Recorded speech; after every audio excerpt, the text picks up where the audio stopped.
Nagsimula ang kwento sa pagtitipon ng bayaning si Yuga sa labas ng kastilyo ng demonyong Panginoon kasama ang kanyang mga tapat na grupo.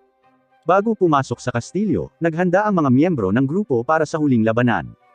Di nagtagal, bumukas ang mga pintuan ng kastilyo at ilang masasamang mata ang sumilip mula sa loob.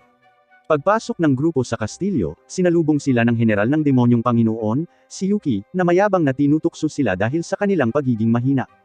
Sinubukan ng salamangkero ng grupo na atakihin si Yuki gamit ang isang energy blast, ngunit madali niya itong na-dispel.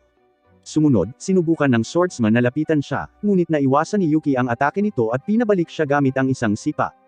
Sa wakas, ang support mage na si Cecilia, ay gumamit ng enhancement spell kay Yuga, na naglabas ng kanyang ultimate spell, ang Excalibur, patungo kay Yuki. Gumanti si Yuki gamit ang sarili niyang walang katapusang dark spell, na sumasalungat sa Excalibur ng isang bayani.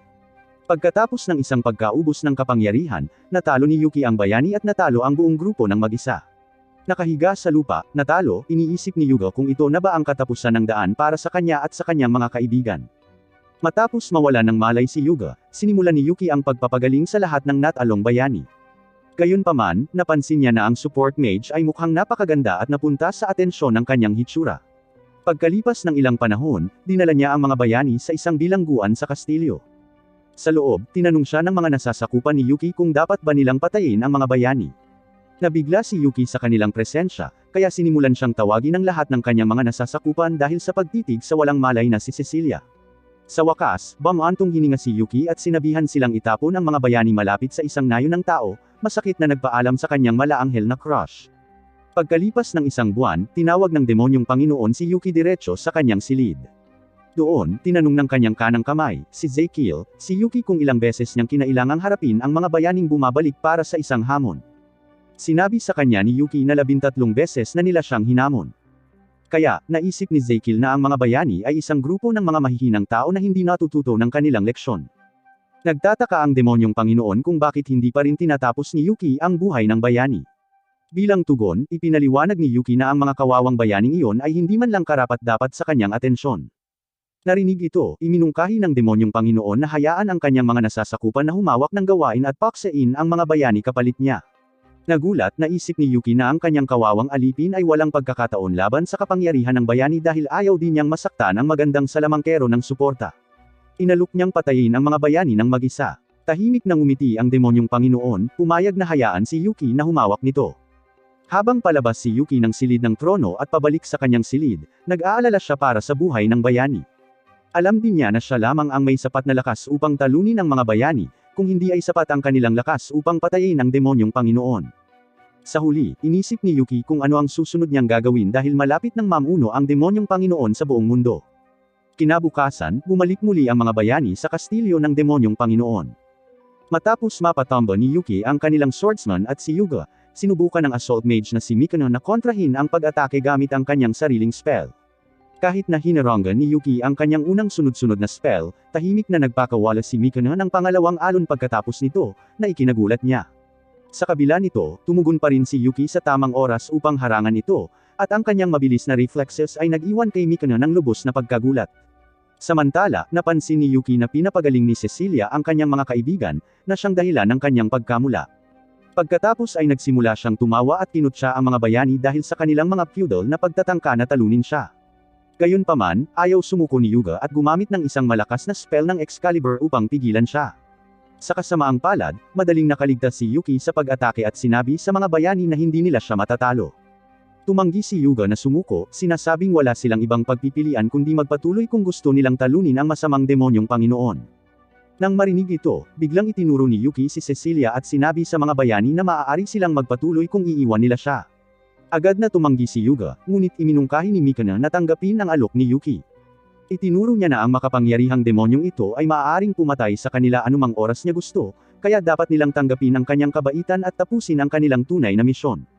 Tumanggi pa rin si Yuga na talikuran ang kanilang mahalagang kasamahan sa koponan, ngunit sa sandaling iyon, nagsalita si Cecilia at sinabi sa kanya na handa siyang manatili. Sa wakas, sumulong si Yuga at ang grupo, nangakong babalik para sa kanilang priestess pagkatapos nilang talunin ang demonyong Panginoon. Nang makaalis na silang lahat, tinanong ni Cecilia si Yuki kung bakit niya ito pinaiwan. Sa pag-aakalang gusto pa rin itong lumaban, sinubukan niyang gumamit ng isang pag-atake. Gayunpaman, mabilis na sumuko si Yuki at sinubukang makipagnegosasyon sa kanya. Kinwestiyon ni Cecilia kung bakit niya ipinakilala ang kanyang sarili kung plano pa rin naman niya itong patayin. Sumagot siya na kung talagang gusto niya itong patayin, ginawa na niya ito mula pa sa simula. Sa wakas, kumalma ang babae at tinanong siya kung ano ang gusto nito. Naglakas loob si Yuki at inamin na umibig siya sa kanya sa unang tingin, inamin na gusto niyang makipag-date dito. Naiwan si Cecilia na lubos na nagulat. Matapos itong pag-isipan, magalang niyang tinanggihan ang alok nito. Labis ang kanyang pagtanggi kaya nawala ng gana si Yuki na mabuhay. Inisip ni Cecilia na sinusubukan lang siya nitong lokohin at sinubukan siyang atakihin muli. Gayunpaman, dahil hindi man lang nag-abalang magtanggol si Yuki, itinigil niya ang kanyang pag-atake sa kalagitnaan. Sinabihan siya ni Yuki na magpatuloy at patayin siya dahil ayaw na niyang mabuhay pa. Tumanggi si Cecilia na maniwala na madali siyang susuko. Kaya, ipinaliwanag niya na nakulong siya sa kastilyo ng demonyong Panginoon sa buong buhay niya. Inihayag niya na pinapayagan lamang siyang lumabas upang sirain ang mga nayo ng tao, ngunit hindi niya kailanman nais na gawin iyon. Nagulat, tumanggi si Cecilia na maniwala sa kanya, sinasabing lahat ng demonyo ay masama. Ipinaliwanag ni Yuki na kahit mukha siyang demonyo, siya ay talagang muling nagkatawang tao mula sa ibang mundo. Nalilito si Cecilia, kaya sinabi sa kanya ni Yuki na isa siyang tao sa loob ng katawan ng isang demonyo. Napagtanto niya na si Yuki ay may mga hindi kapani-paniwalang kapangyarihan bilang isang taong muling nagkatawang tao. Kaya, nagtataka siya kung bakit hindi niya natalo ang demonyong Panginoon ng mag-isa. Ipinaliwanag ni Yuki na kung matatalo niya ang demonyong Panginoon, siya ang magiging susunod na pinuno ng mga demonyo, na pipilitin siyang gumawa ng mga kakilakilabot na kalupitan laban sa sangkatauhan. Dahil nakaramdam si Yuki ng kawalan ng kakayahan, inisip niya na gugugulin niya ang natitirang bahagi ng kanyang buhay sa kanyang selda. Gayunpaman, doon niya nakilala si Cecilia, na nagbigay sa kanya ng pag-asa na sulit ang buhay. Inisip ni Yuki na handa na siyang sumuko sa lahat dahil kahit ang kanyang huling pag-asa ay tinanggihan siya. Bigla, sinabi sa kanya ni Cecilia na dapat siyang magpatuloy sa pamumuhay at gamitin ang kapangyarihang mayroon siya upang tulungan ang sangkatauhan. Iniisip niya na maaari siyang magsilbi sa ibang layunin sa buhay at nag-alok na tulungan siyang lumipat sa labas ng mundo. Pagkalipas ng ilang araw, ang kaharian ng Clariones ay nagdaos ng isang pagdiriwang para sa lahat ng kanilang mga bayani sa kanilang tagumpay laban sa Panginoong Demonyo. Binati ni Haring Darts ang lahat ng mga bayani sa harap niya sa pagprotekta sa kanilang mundo mula sa isang malaking kasamaan at inanunsyo na ang kanilang kaharian ay magdaraos ng 3 araw na pagdiriwang bilang parangal sa kanila.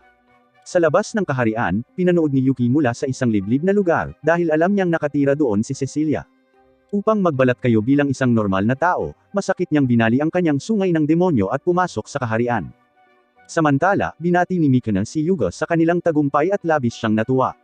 Pagkatapos ay humarap siya kay Cecilia upang magdiwang, dahil alam niyang ang kanilang panalo ay dahil sa kanya, na naging dahilan upang makaramdam si Mikana na napabayan. Maya-maya pa, pumasok si Yuki sa Adventurers Guild ng lungsod upang magparehistro.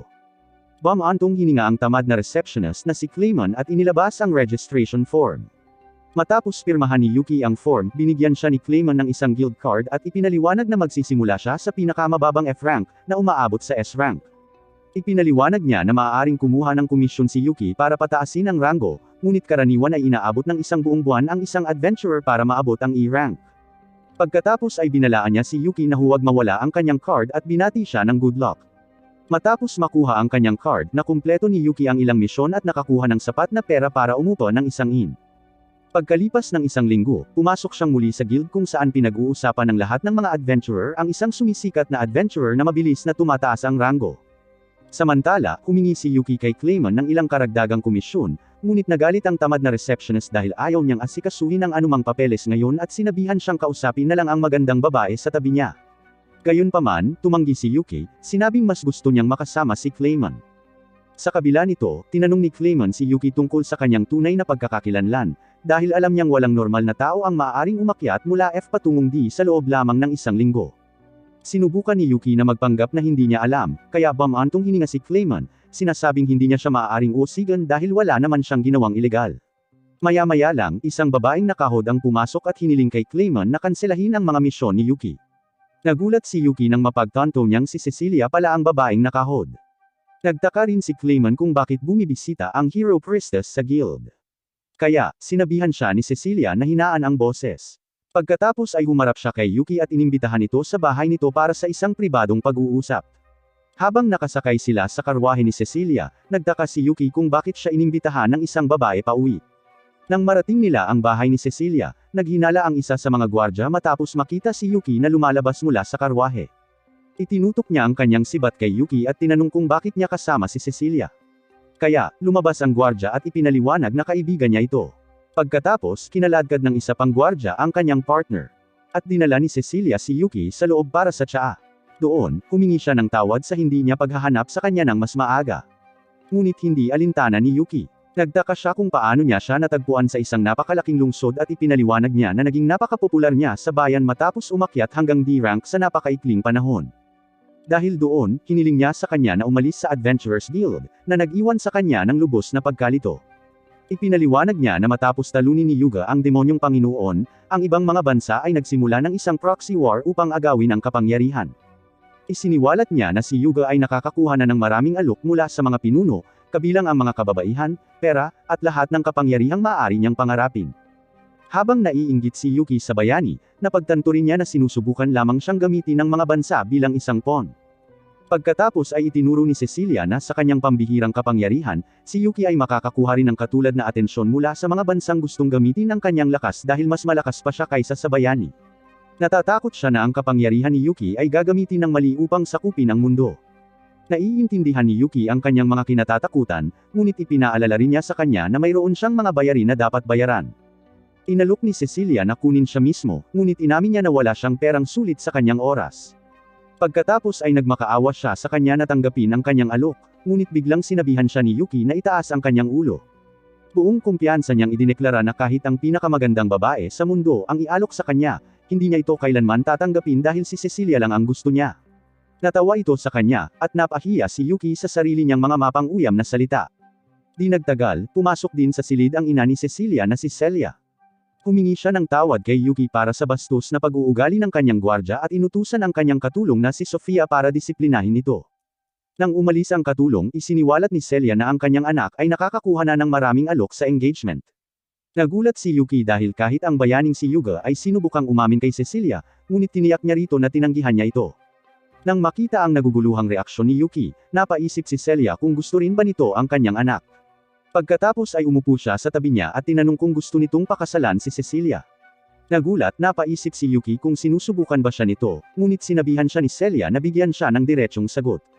Pagkatapos ay umiling siya, na ipinaliwanag na minsan na siyang tinanggihan ni Cecilia.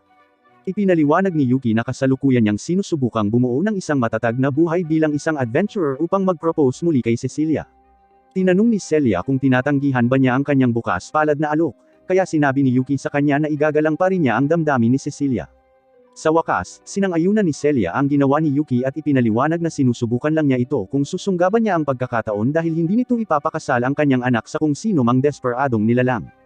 Pumayag siya kay Yuki at pinayagan itong bumisita sa kanilang bahay sa hinaharap. Pagkatapos, sinabi ni Cecilia kay Yuki na maaaring interesado sa kanya ang kanyang ina. Bagamat hindi pa rin mapakali si Yuki tungkol sa kanyang ina, pinahahalagahan niya ang pagkakataong ibinigay nito sa kanya. Pagkatapos ay tinanong niya kung maaari niya itong tawagin sa kanyang unang pangalan, at pumayag ito, at tinawag din siya sa kanyang unang pangalan bilang kapalit. Dahil sa labis na tuwa, sumigaw ng malakas si Yuki, pakiramdam niya ay isang hakbang na lang siya palapit sa babaeng mahal niya. Kinabukasan, natuntun ni Yuki ang isang cockatrice para sa kanyang quest at walang kahirap-hirap na naiwasan ang lahat ng laser nito. Habang patuloy na umiiwas si Yuki dito, lalong nagalit ang halimaw at patuloy na sumusugod patungo sa kanya. Nang makalapit na ito, nagpakawala si Yuki ng isang malakas na spell na parang kidlat na ginawang malaking tumpok ng KFC ang halimaw na ibon. Pagkatapos nito, tinipon niya ang lahat ng balahibo mula sa ibon upang tapusin ang quest. Mula sa kung saan, biglang lumitaw ang isang dulahan at halos kaagad pagkatapos, isang harpy ang sumulpat pababa mula sa itaas at inatake si Yuki. Pagkatapos ay sumali ang isang pangalawang batang lalaki at hinabol din siya, na nagudyok kay Yuki na ipaalala sa tatlong umaatake na siya talaga ang kanilang dating master. Nang mapagtanto nila na ang batang lalaki ay si Yuki na nakabalat kayo, tinanong ni Duke kung bakit siya nawala pagkatapos ng pagkamatay ng demonyong Panginoon. Pareho ang tanong ng iba, kaya nagpa siya si Yuki na ipaliwanag ang dahilan kung bakit bigla niya silang iniwan. Una, buong pagmamalaki niyang ibinahagi kung paano niya inamin ang kanyang nararamdaman kay Cecilia at tinanggihan ng walang pag-aalinlangan. Pagkatapos, sinabi rin ni Yuki sa mga demonyo na kasalukuyan siyang nabubuhay bilang isang adventurer na tao. Ikinagulat nilang lahat ito, kaya, sinabi ni Yuki sa lahat na malaya silang mamuhay nang wala siya ngayon. Gayunpaman, wala sa kanila ang gustong iwan ang kanilang Panginoon, dahil gusto niyang makita kung anong klaseng babae ang nagpaalis sa kanyang dating pwesto. Mariing tumanggi si Yuki na sumama sila, ipinaalala sa mga demonyo na kakailanganin din nilang tiisin ang hirap ng pagsusuot ng napakaingat na mga pagbabalat kayo. Gayunpaman, wala sa kanila ang nasuran ng loob sa babala na ito, at sa huli, pumayag si Yuki na sumama sila. Pagkatapos, hinubad niya sa kanila ang lahat ng kanilang malademonyong katangian. Nang malaman ni Cecilia na hinuberan ni Yuki ang lahat ng balahibo ng kawawang harpy, agad niya itong siniraan dahil sa kanyang mga walang pakialam na kilos. Inamin din ni Yuki ang kanyang pagkakamali at humingi ng tawad. Kaya nasiyahan ang lahat ng mga demonyo na panuurin siyang magdusa. Pagkatapos ay dinala sila ni Cecilia sa loob ng kanyang bahay upang maghain ng tsaa. Doon siya nagulat na ang tatlong demonyo ay nagsuot ng natural na mga pagbabalat kayo bilang tao. Ipinaliwanag sa kanya ni Duke na ikinabit niya ang kanyang ulo sa kanyang baluti, habang si Sick ang pixie, at si Happiness ang harpy. Tinanggal din ng harpy ang kanilang mga pinakakilalang katangian upang umangkop sa lipunan. Pagkatapos ay sinabi rin niya kay Cecilia na si Yuki ang dahilan kung bakit relax ang kanilang grupo ng mga demonyo. Sa kastilyo ng Panginoong Demonyo, palaging pinipilit ni Zekil si Yuki na magtrabaho. Sa kasamaang palad para sa kanya, palaging tumatangging lumabas ng kanyang silid si Yuki, na nag-iiwan sa Panginoong Demonyo na lubos na naiinis. Noong panahong iyon, naisip ni Duke na magandang ideya na parusahan si Yuki, ngunit siya ang napugutan ng ulo. Mula noon, pinaglilingkuran na niya si Yuki bilang isang tunay na nasasakupan. Napagtanto ni Cecilia ang respeto ng lahat ng mga demonyo sa kanya. Bigla, napagtanto ni Yuki na nawawala ang dalawa pang demonyo. Dahil hindi nila kayang makita ng iba, tumayo ang grupo upang hanapin ang nawawalang mga troublemakers. Habang naglalakad sila sa looban ng mansyon, natagpuan ng grupo si Sick na natutulog sa kandungan ni Celia. Humingi ng tawad si Yuki kay Celia para sa anumang gulo na dulot ng kanyang kaibigan, ngunit tiniyak niya rito na hindi ito gulo. Ipinaliwanag niya na sinusundan niya si Sick mula noong naglalaro ito ng mag-isa, ngunit napagod ang bata at nakatulog. Tumango si Yuki ngunit tinanong siya kung saan napunta si Happiness dahil kasama rin niya si Sick. Nang marinig ito, isiniwalat ni Celia na natagpuan ni Sofia si Happiness at kinuha na siya upang sanayin siyang maging isang mahusay na katulong. Pumasok ang lahat ng mga bata at tinanong si Sofia kung bakit niya dinukot ang kanilang inosenteng kaibigan. Nang malaman ni Sofia na si Happiness ay kasama ni Yuki, ipinaliwanag niya na dapat ay kukuha siya ng bagong katulong at inakala niya na siya yon. Humingi rin ng tawad si Yuki kay Sofia sa kanyang pag-asa at hiniling kay Happiness na palitan ang kanyang uniforme. Sa hindi malamang dahilan, tumanggi si Happiness na tanggalin ito. Humarap siya kay Sofia at hiniling na panatilihin pa rin ang trabaho, na nag-iwan sa lahat ng gulat. Pagkatapos, binati ng lahat si Happiness sa kanyang bagong trabaho. Habang naghahanda silang umalis, tinanggap ni Celia ang mga demonyo na bisitahin siya tuwing maaari bago palihim na lumapit kay Yuki. Mabilis niyang sinabi sa kanya na may araw na pahinga si Cecilia, kaya dapat niya itong isama sa isang date. Dahil sa tuwa, agad na pumayag si Yuki sa opisyal na hangout na pinahintulutan ng mga magulang. Kinabukasan, hinintay niya si Cecilia sa kanilang tagpuan. Di nagtagal, dumating ang kanyang karwahe sa destinasyon at bumaba siya suot ang isang magandang damit na pangbalat kayo. Habang nakatitig si Yuki sa kanya ng may pagkagulat, iniisip ni Cecilia kung ayos lang ba siya. Ipinaliwanag niya na talagang nabigla siya sa salamin nito, kaya ipinaalala niya rito na kailangan niyang manatiling nakabalat kayo dahil kilala siya ng buong lungsod. Pagkatapos ay humingi ng tawad si Cecilia sa pagdurusa ni Yuki sa lahat ng ito, ngunit umiling ito at nangakong gagawin itong pinakamagandang date para sa kanya. Pagkatapos, pareho nilang ginalugad ang mga lansangan ng lungsod. Habang naglalakad, napansin ni Cecilia ang isang cute na bakery at naisip niyang uminom ng tsaa doon mamaya. Pagkatapos ay sinimulan niyang humanga sa ilang mga bulaklak sa isang tindahan, ngunit sa loob-loob ni Yuki ay naisip niya na ang mga bulaklak ay hindi maihahambing sa kanyang kagandahan.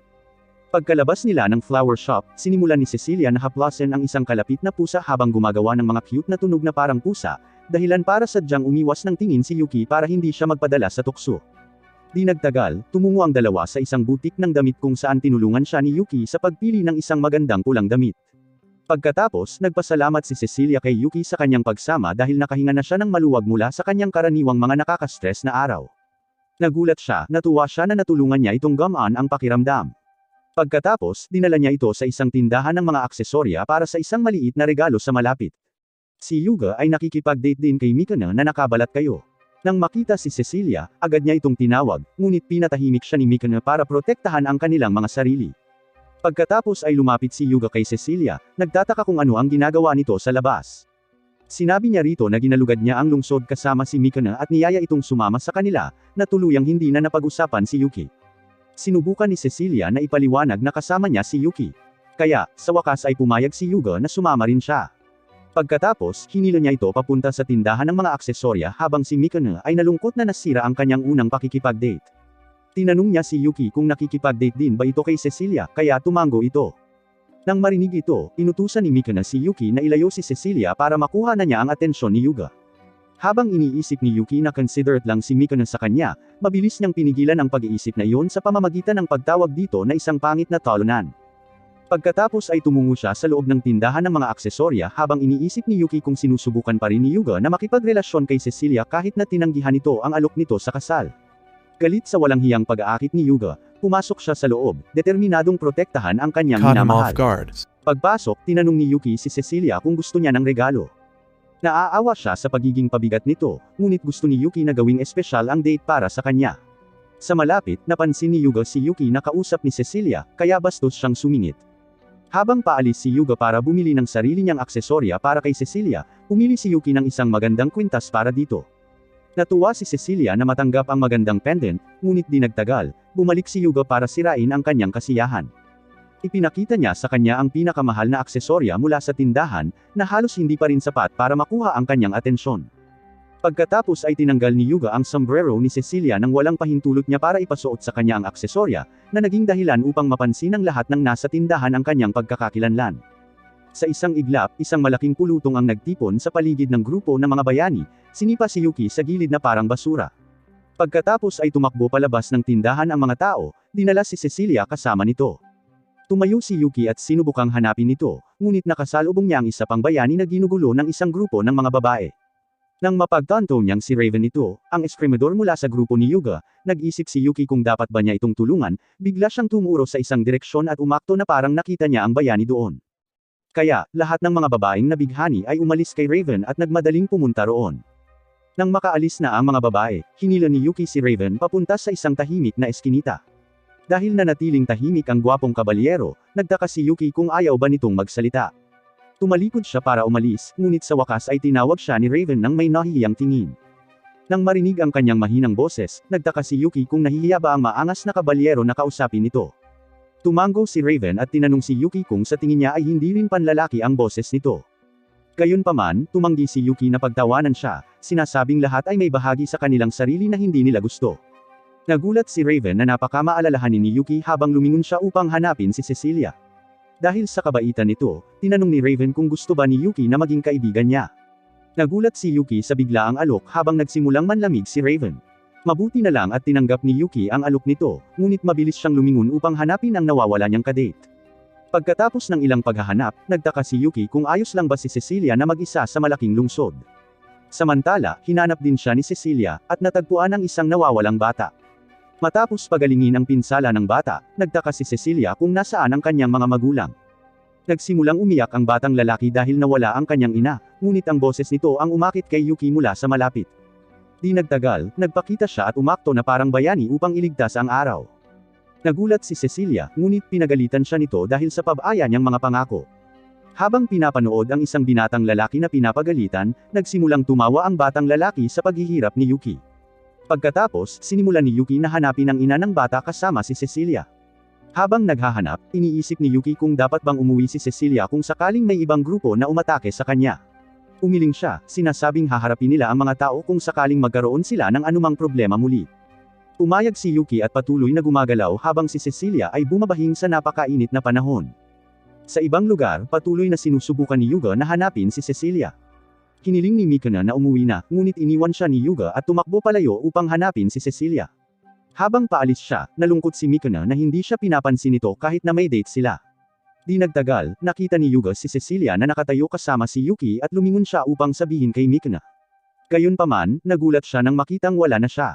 Kinabukasan, nalaman ni Yuki na bumagsak si Cecilia habang pauwi. Ipinaliwanag ni Celia na inatake ng matinding sipon ang kanyang anak dahil pagod na ito, ngunit ang kalokohan ni Yuga ang dahilan kung bakit siya napagod sa pagharap sa karamihan. Nabanggit din ni Celia na patuloy na pinipilit ni Yuga na makialam sa mga gawain ni Cecilia, kaya inutusan niya si Sofia na palayasin ito. Habang nagulat si Yuki na basta na lang itinapon ni Sofia ang bayani, pinuri ito ni Celia sa pagtulong sa kanyang anak. Pinayagan niya si Yuki na bisitahin si Cecilia sa kanyang silid. Kaya dinala siya ni Sofia doon. Matapos niyang kumatok sa pinto ni Cecilia, nahiya ang dalaga dahil ayaw niyang makita ni Yuki ang kanyang silid. Tiniyak ni Sofia kay Cecilia na itinago niya ang kanyang stuffed teddy bear, na tuluyang pumatay sa lahat ng kanyang aura points. Pagkatapos ay tuluyan nang pumasok si Yuki, na natataranta na nasa kwarto ng isang babae. Doon, natagpuan niya si Cecilia sa kanyang kama at umupo upang makipag-usap dito. Inisip ni Yuki na kasalanan niya kung bakit siya nagkasakit dahil inilibot niya ito sa napakaraming lugar. Bagamat hindi alintana ni Cecilia, nakisabay pa rin siya at sinabihan siyang kailangan niya itong bayaran sa pamamagitan ng pag-aya sa kanya na lumabas para sa isang mas magandang date sa susunod. Dahil sa tuwa, tumayo si Yuki at nagsimulang magyabang na parang isang uri ng bayani na magpapahanga sa kanya, habang pinapanood siyang sumisigaw na parang tanga. Nagsimula ring tumawa si Cecilia kasabay ng kanyang pag-arte, na ikinainis ni Sofia. Mabilis na pumasok ang katulong at inilabas si Yuki, sinasabing mapapalala pa niya ang kalagayan ni Cecilia kung patatawanin niya ito ng husto. Pagkatapos, nagsimulang umuwi si Yuki nang mapansin niya si Raven na naglalakad patungo sa mansyon ni Cecilia. Nagtaka si Yuki kung ano ang nangyayari, kaya ipinaliwanag ni Raven na gusto niyang umamin sa isang babae. Isiniwalat ni Raven na mabait ang babaeng ito para purihin ang mahina niyang boses, kaya naaakit siya rito. Gayunpaman, wala siyang tiwala sa kanyang mga kakayahan. Kaya tiniyak sa kanya ni Yuki na ang isang matangkad at gwapong lalaki ay ayos lang kahit ano paman. Dahil sa dagdag na kumpiyansa ni Yuki, pumayag si Raven at nagtungo sa mansyon ni Cecilia. Habang pinapanood siyang lumalayo, sa wakas ay naisip ni Yuki kung sinong mabait na babae ang gusto ni Raven bago niya napagtanto na ang balak niyang pag-amin ay kay Cecilia, ibig sabihin ay maaaring may isa na naman siyang karibal sa pag-ibig. Sinubukan niyang kumbensihin ang sarili na hindi kailanman tatanggapin ni Cecilia ang biglaang pag-amin ni Raven. Ngunit muli, magkasama sila sa party ng mga bayani, kaya may posibilidad na nagkaroon sila ng ilang romantikong sandali habang naglalakbay. Nagsimula siyang magpanik muli, ngunit nang makita niya si Raven na naglalakad pabalik mula sa mansyon na ganap na wasak, tunay siyang naniniwala na ang pinakamasamang masasabi nito ay hindi, ngunit mali siya. At ngayon ay gusto na lang niyang umuwi at isipin ang kanyang buhay habang naliligo. Ang makitang nalulungkot si Raven ay nagpa-curious kay Yuki. Kaya bumalik siya sa bahay at tinanong si Sofia kung alam nito ang nangyari kay Raven nang pumunta ito upang aminin ang kanyang nararamdaman kay Cecilia. Sinabi nito sa kanya na pumunta nga rito si Raven, ngunit mula sa kanyang nakita, narito ito upang kausapin si Happiness. At ang impormasyong ito ay talagang ikinagulat ni Yuki dahil wala siyang ideya na may gusto pala si Raven sa kanya. Nagpasya siyang kausapin si Happiness. At nang sa wakas ay matagpuan niya ito, tinanong niya kung nakausap ba nito ang isang lalaking may pulang buhok noon. Kinumpirma ito ni Happiness. Kaya sinabi ni Yuki sa kanya na si Raven ay isa pala sa mga kaibigan niya at mukhang nagulat siya nang marinig iyon. Pagkatapos ay tinanong ni Yuki kung totoo bang inamin ni Raven ang kanyang nararamdaman sa kanya. At kung gayon, gusto niyang malaman kung ano ang sinabi nito na ikinagalit niya ng husto. Sandali na tumigil si Happiness, ngunit kalaunan ay isiniwalat niya na nangyayain siya ni Raven na makipag-date, agad niyang sinabi sa kanya na imposibleng mangyari iyon. Ang pagtanggi ng ganoon ay makakasakit sa damdamin ng sinuman. Kaya naunawaan ni Yuki kung bakit labis na nalungkot si Raven pagkatapos. Ngunit kung hindi siya gusto ni Happiness, wala nang magagawa. Gayunpaman, sinabi niyang gusto niya talaga si Raven, ngunit bago pa man siya matanong ni Yuki kung ano ang ibig niyang sabihin, tumakbo na siya palayo. Nang gabing iyon, nagpatawag si Yuki ng isang pagpupulong kasama ang iba pa niyang mga nasasakupan upang pag-usapan kung ano ang nangyayari sa relasyon ni Happiness at ni Raven. Walang ideya ang dalawa kung sino si Raven. Kaya, nilinaw ni Yuki na si Raven ang swordsman mula sa Hero Party, ngunit sa sandaling sinabi niya ito, nag-alab ang galit ni Duke at tinanong kung bakit itinakda ni Yuki si Happiness sa isang tao. Ipinaliwanag ni Yuki na hindi siya ang nagpakilala sa kanila, at sa katunayan, wala siyang ideya kung paano sila nagkakilala noong una, ngunit hindi iyon ang issue rito. Sinabi niya sa lahat na kamakailan lamang ay umamin si Raven kay Happiness, at ipinapalagay ni Duke na hindi niya ito nagustuhan dahil karamihan sa mga taong nakasalamuhan niya ay sinusubukan siyang makuha dahil sa kanyang mga balahibo o mga mahilig sa mabalahibo. Alinman dito, medyo masama ang nangyari. Gayunpaman, sa palagay niya ay hindi lahat ng tao ay kinamumuhian si Happiness. Kung tutuusin, kusang loob niyang piniling magtrabaho bilang isang katulong dahil gusto niya ang mga tao sa mansyon, kaya malamang ay napansin niyang mabuting tao si Raven. Kinabukasan, tumungo si Yuki sa guild gaya ng dati. Ngunit laking gulat niya nang wala si Crayman ngayon. Tinawagan ng isa pang receptionist si Yuki dahil nakilala niya ito bilang ang lalaking laging nakikipag-usap sa Vice Guild Master. Walang ideya si Yuki sa kanyang sinasabi noong una, ngunit ipinaliwanag niya na kahit gaano katamad si Crayman, siya talaga ang Vice Guild Master dito. Nakakagulat ang revelasyon na ito, pero sa ngayon, mas interesado si Yuki na malaman kung saan nagpunta si Crayman. Dapat sana'y isang sikreto lang ito, pero dahil kaibigan ni Yuki si Crayman, ipinaalam sa kanya ng receptionist na na-hospital siya matapos mag-away sila ng kanyang asawa. Nang araw na iyon, pumunta si Yuki sa ospital para bisitahin si Crayman, at nagulat siya sa kung gaano siya nasaktan. Tinanong niya kung ano ang nangyari. Kaya, ipinaliwanag ni Crayman na kahapon ay kanyang anibersaryo, kaya gusto niyang pumili ng magandang regalo para sa kanyang asawa, pero masyado siyang abala kaya lumipas ang buong araw na nakatitig lang siya sa mga alahas. At nang sa wakas ay nakauwi na siya, hindi na niya natuloy ang hapunan. Kaya, inakala ng kanyang asawa na nakalimutan na niya ang tungkol sa anibersaryo at nag-away sila pagkatapos. Naisip ni Yuki na ang asawa ni Crayman ay tiyak na malakas dahil nagawa nitong saktan siya ng ganito. At sinabi niya, asahan na ito dahil isa siyang dating A-rank adventurer. Hindi makapaniwala si Yuki na kasal si Crayman sa isang taong may antas ng A-rank. Ngunit para sa record, si Crayman ay isa ring dating A-ranker. Magtatagal bago natural na gumaling si Crayman mula sa lahat ng mga sugat na yon. Kaya, nag-alok si Yuki na gumamit ng healing magic para tulungan siya, ngunit agad na isinantabi ni Crayman ang ideya. Ang pagiging nasugatan ng ganito ay ang perpektong dahilan para alagaan siya ng kanyang asawa hanggang sa gumaling siya. Sa sandaling iyon, pumasok ang asawa ni Crayman at ito ay si Sofia, na isang malaking gulat para kay Yuki. Hindi niya lubos maisip na ikakasal ito sa isang taong tulad ni Crayman, ngunit tila masaya silang magkasama, bukod sa paminsan-minsang marahas na hindi pagkakaunawaan. Maya-maya pa, naghahanda na si Yuki para umalis, kaya nagpasalamat si Sofia sa pagsama sa kanyang asawa bago ito dumating. Sinabi niyang hindi na kailangang magpasalamat dahil normal lang daw na bumisita sa isang kaibigang nasugatan. Ngunit tungkol sa mga kaibigan, tinanong niya si Sofia kung bumuti na ba ang kalagayan ni Cecilia ngayon. Sinabi nito sa kanya na wala na ang lagnat ni Cecilia, kaya mas maayos na ang pakiramdam niya ngayon, ngunit kasalukuyan siyang may mga gawain, kaya hindi niya ito makikita ng ilang panahon. Tinanong ni Yuki si Sofia kung mayroon ba siyang ideya para sa isang magandang regalo na maibibigay nito sa kanya dahil gusto nitong gumawa ng isang bagay na mabuti para sa kanya. Ngunit sinabi nito sa kanya na hanggat nagmumula ito sa puso, matutuwa si Cecilia sa anumang ibibigay niya sa kanya. Nagpasalamat si Yuki sa payo at lumabas ng ospital. Ngunit habang naglalakad siya sa kalye, nagsimula siyang mag-isip kung ano ang magiging pakiramdam kung sakaling magpakasal sila ni Cecilia. Nang mawala siya sa iniisip, napagtanto niyang malapit na siya sa night dorm. Kaya, nagpasya siyang bisitahin si Raven habang narito siya. Binuksan niya ang pinto at nakita si Raven na nakahiga sa kama, kasing lungkot niya noong araw na tinanggihan siya ni Happiness. At naaawa siya sa lalaki, kaya gusto niyang tumulong. Tinanong niya si Raven kung maaari ba niyang ipaliwanag kung paano sila unang nagkakilala ni Happiness. Kaya, sinabi ni Raven sa kanya na nagsimula ang lahat sa isang ordinaryong hapon.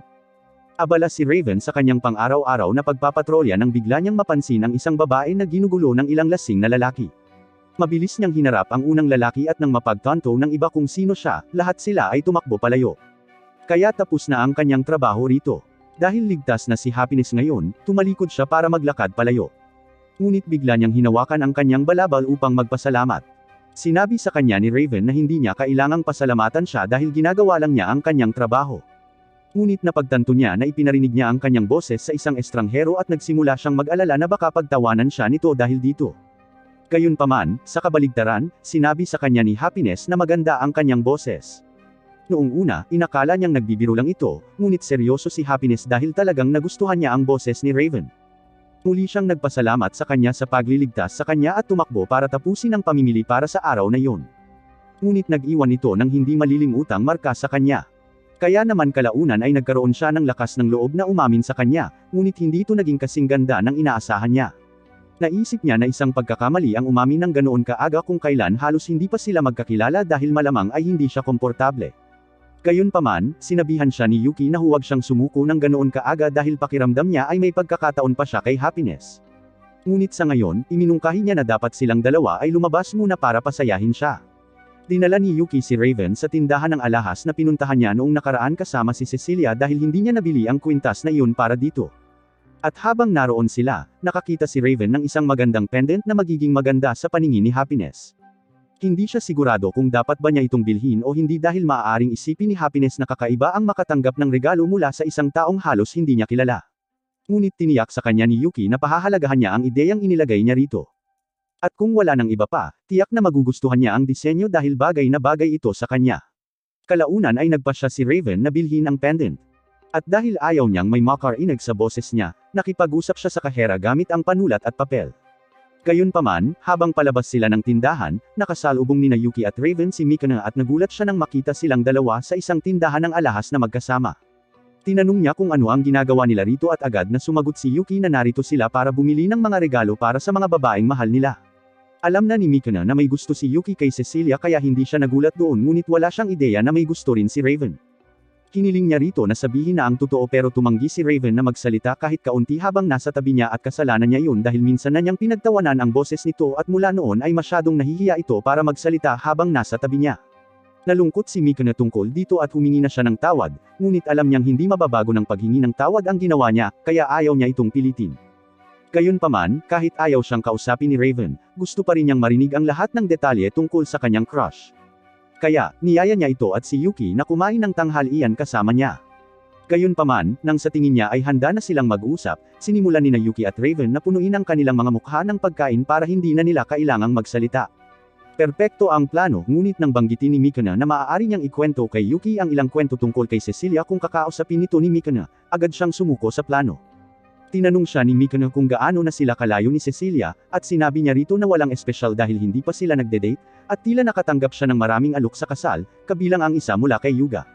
Medyo ikinagalit ni Mikana ang marinig ito dahil hindi niya maintindihan kung bakit hindi pa nito napapansin ang mga pahiwatig niya. Medyo baliw siya noon pa man, kaya minsan ay hindi niya sinasadyang madatnan si Cecilia na nagpapalit ng damit o naliligo. At napakapopular niya sa mga kababaihan kaya naman laging maraming tao ang nabubuo kahit saan sila magpunta. Hindi naman talaga niya sinasadya iyon, pero ang pagiging walang pakialam niya ay talagang nakakainis kay Cecilia, at nakakatakot siya kapag galit. Tinanong ni Mikana si Raven tungkol sa crush niya, pero pinutol siya ni Yuki dahil ayaw niyang hayaan siyang guluhin siya nito. Nangako si Mikana na hindi niya ito tinatangkang pagtawanan dahil sa crush niya o kung ano paman. Mayroon lang siyang ilang problema sa relasyon na gusto niyang pag-usapan. Ang totoo ay may pakiramdam siyang kinamumuhian siya ni Yuga dahil sa isang bagay na ginawa nito. Sinabi niya kay Yuki na kahit sinasabi ng ulat ng kaharian na inaangkin nila ang ganap na tagumpay laban sa demonyong Panginoon, ilang beses na silang natalo at ito ay dahil sa isang random na demon general.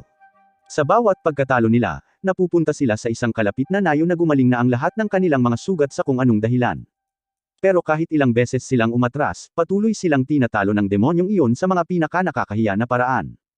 Nagsisimula ng makaramdam ng kaunting pagkakasala si Yuki dahil ilang beses niyang pinatagal ang kanilang pagkatalo para mas matagal niyang makita si Cecilia, ngunit bilang depensa, hindi niya sila sinusubukang ipahiya. Gayunpaman, pagkatapos ng bawat pagkatalo, napilitan ng grupo na magsinungaling sa mga tao at itago ang katotohanang natalo sila para mapanatili ang kanilang pananampalataya sa grupo ng mga bayani, ngunit nauubusan na ng supply. At kung hindi nila matatalo agad ang demonyong iyon, mawawalan ng tiwala ang mga tao sa kanila. Doon, sa isang pagtatangka, inalok sila ng demonyong tinutukoy. Sinabi nito na papayagan sila nitong dumiretso sa silid ng trono ng Panginoong Demonyo ng walang hamon, ngunit kung handa lamang silang iwanan si Cecilia. At si Mikana ang nakakumbinsi sa lahat na iwanan siya upang hindi makitang bigo si Yuga. Nakaligtas si Cecilia, ngunit sa palagay ni Mikana ay hindi siya pinatawad ni Yuga sa paggawa ng ganoong kalupit na pagpili. Magiliw at masayahin pa rin siya sa tabi niya, ngunit nakikita niya na nagbago ang pananaw nito sa kanya. Tiyak na iba rin ang tingin ni Cecilia sa kanya pagkatapos ng nangyari, kaya medyo naging awkward ang mga bagay sa pagitan nila. Pakiramdam ni Yuki ay may kasalanan siya sa lahat ng ito dahil ang mga aksyon nito ang naging sanhi ng pagkakawatak-watik sa kanilang grupo, ngunit wala siyang gaanong magagawa para ayusin ito. Tinanong niya ito kung sinubukan na ba nitong kausapin si Cecilia tungkol dito, ngunit paano nga ba niya gagawin yun? Hindi niya basta-basta masasabing handa siyang isakripisyo si Cecilia dahil mas mahalaga sa kanya ang pagprotekta sa karangalan ni Yuga bilang isang bayani. Alam ni Yuki na mahirap pag-usapan ang paksang ito, ngunit kung walang gagawin, patuloy silang magiging awkward sa isa't isa ng walang katapusan, kaya sinabihan niya itong pag-isipan ito. Napagtanto ni Mikana na tama si Yuki, kaya nagpasya siyang gawin ang kanyang makakaya para makipag-ayos. Pagkatapos ng lahat, nagpasya rin si Raven na subukang kausapin muli si Happiness. Kaya, bumalik sila ni Yuki sa bahay ni Cecilia. Sa huli ay natagpuan niya si Happiness at humingi ng tawad dito dahil sa biglaang pag-amin noong nakaraan.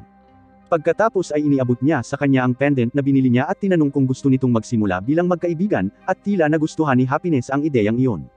Ngunit dyan nagtatapos ang episode 3. Ipaalam sa akin sa comment kung gusto mo pa ng higit na episode nito. Salamat sa panunood.